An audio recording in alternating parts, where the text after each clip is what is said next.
Hello and welcome to Thirsty Thursday Toys. I'm not sure if these count as kaiju or not, but they're still really cool. Today we're looking at a couple of Futoagon figures made by ainter-net and a beer cocktail inspired by them.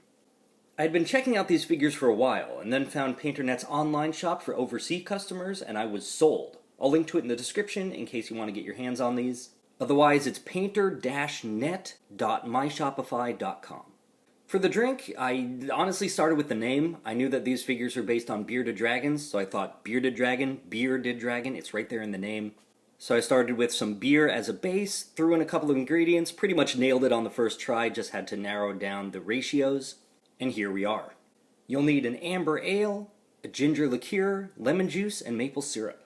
I was hoping the color would match the figure better, and it was closer with the lighter beer like an IPA or a Hefeweizen, but the flavor was best with the amber. Also, ainter-net, if you're watching and you make a Futoagon that color matches the drink, I would buy it in a heartbeat.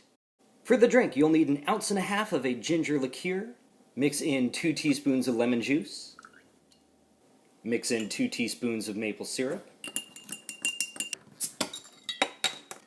stir that into 6 ounces of your favorite amber ale, and enjoy.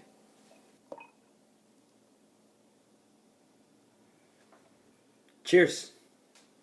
Now, like I said, the Futoagon is based on the bearded dragon. I opted for the more realistic colorways, but they come in a whole wide variety of different color schemes.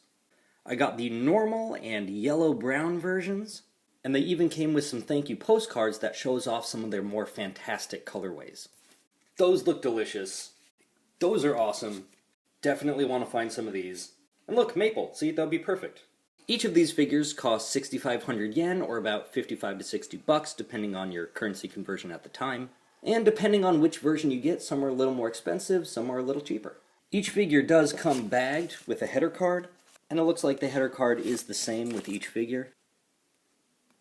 Each bag is ziplocked, which is a nice touch, and something I appreciate that Yuki Daydreamer does as well. Let's get this one out here. Careful with the staples. There we go. These are cast in a soft vinyl. You can see there's some squish to it.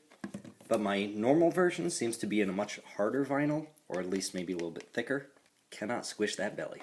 Believe it or not, they can stand on their own, even though they look very top-front heavy. Just like so. And they're designed so that if you splay the legs out a little bit, they can sit down.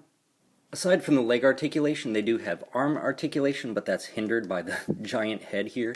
The head can move as well, full 360 rotation there. And it looks like the tail can articulate because it is a separate piece, but due to the shape that it's designed in, it can't really wiggle all around that much. So no tail rotation there. These guys stand around 5 inches tall. The underbelly, down the tail, the bottoms of the legs and the arms are smooth, unpainted white vinyl. But the tops of the legs, tops of the arms, the back, and the entire head has fantastic detailing and paint. And one thing I love here is that the scaling is not just a pattern that he stamped in. Each scale is sculpted individually. You can see so much variation within that, which adds to the realism, and I really appreciate that attention to detail. I also love the shading that's painted in. That's fantastic. So are these worth 60 bucks? That's totally up to you and your budget. Check out their website, see if there's a color scheme that strikes your fancy. They also have baby versions. I didn't get any this time, but I'm keeping an eye out to see what color schemes they'll come up with next. Until then, and as always, good luck on your hunt. Thanks for subscribing, and please drink responsibly.